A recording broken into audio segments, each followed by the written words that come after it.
Awalnya aku buka dapur cening, bukan dapur cening dulu namanya, itu awal-awal aku jualan itu kan namanya apa ya, dapur Gekning. Heeh. Karena awalnya kan jualan online. Awalnya jualan online, tidak buka warung, lalu cuma beredar di kalangan teman-teman sendiri. Awalnya jualan karena idenya dari teman, kamu bisa masak, masakanmu enak, kenapa kamu mau jualan aja? Udah, akhirnya jualan. Ini masakan Bali, kenapa? Karena memang basically kan apa yang aku tahu itu masakan Bali, karena aku orang Bali. Yang aku tahu itu bumbu-bumbu Bali, jadi daripada aku masak masakan yang lain, akhirnya ya sudah masakan Bali aja. Kenapa kemudian berani membuka masakan Bali di Jogja, walaupun Jogja itu cita rasanya manis. Pertama, aku pendatang di Jogja, aku kesulitan cari makanan yang aku suka, dan aku yakin karena Jogja itu tujuan para mahasiswa yang dari luar Jawa, pasti banyak banget sebenarnya orang luar Jawa yang cari makanan berempah-rempah atau yang tidak manis, tapi nggak tahu kemana mau cari. Tadi aku masak nasi jinggo, itu ada nasinya itu yang aku masak campur dengan kacang putih, bukan cuma nasi putih. Kenapa aku masak pakai kacang gude? Karena sebenarnya zaman dulu itu sebenarnya karbohidrat kita itu nggak cuma nasi putih gitu loh. Karbohidrat kita itu biasanya ada macam-macam. Tadi aku masak pakai kacang gude karena kebetulan memang biasanya aku punya ubi, tapi tiba-tiba ubinya habis, ya udah campur kacang gude aja lah gitu. Kacang gude itu juga dia banyak proteinnya, banyak mineralnya, banyak antioksidannya banyak. Jadi tadi aku campur pakai itu. Di menu sehari-hari sebenarnya aku nggak pakai itu, tapi tadi untuk spesial lah ya, aku campur kacang putih. Terus ada plecingnya, ada sayur plecing, terus ada tempe manis, ada telur iris, ada ayam suwirnya. Ayam suwirnya ini khas banget memang, kalau di Bali beli nasi jinggo itu pasti ada ayam suwir. Nasi jinggo yang di dapur cening itu memang agak lain dari nasi jinggo yang lain yang ada di pasaran, termasuk yang di Bali pun sebenarnya nggak kayak gitu.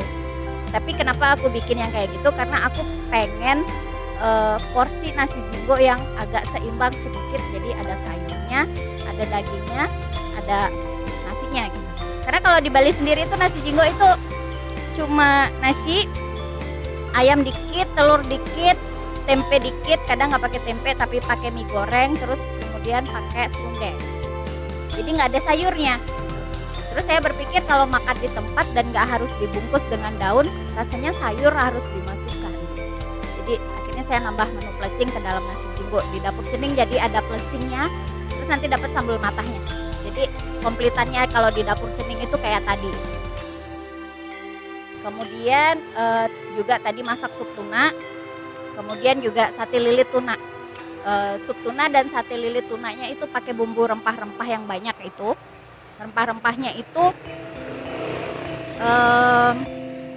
kalau nggak salah sekitar 17 kalau dicampur semua ya, termasuk bawang merah, bawang putih, termasuk terasinya, kalau saya hitung ada sekitar 17 macam bahan. Bawang merah, bawang putih, kemiri, ketumbar, serai, kunyit, kencur, jahe, lengkuas, daun jeruk, daun salam, cengkeh, pala, jinten, cabai jawa, lada hitam, lebih 16. Terasi udah belum? Terasi sama masui. Tambah masui. Sebenarnya masih ada lingo, bengle, kemenyan, tapi yang 3 ini belum saya masukkan karena saya belum dapat komposisi pasnya itu yang benar-benar enak itu seperti apa. Jadi sementara masih 18 bumbu. Nanti kalau misalnya saya udah berani nambah lagi, eksperimen mungkin sampai ke 21, kalau misalnya saya udah berani lagi nambah kecombrang ke dalam bumbu besar, jadi bisa jadi 22 rempah-rempah. Bumbu biang itu nanti yang untuk masak ayam betutu, untuk masak sup tuna bisa, untuk masak sate lilit bisa, untuk masak pepes bisa, untuk masak lawar bisa, untuk masak garang asem, yang di Bali juga ada garang asem bisa. Itu hampir semua masakan di Bali pakai itu. Nah, terus nasi jinggo sendiri itu sebenarnya makanan rakyat ya kalau di Bali. Itu kenapa aku sajiin tadi untuk ngasih.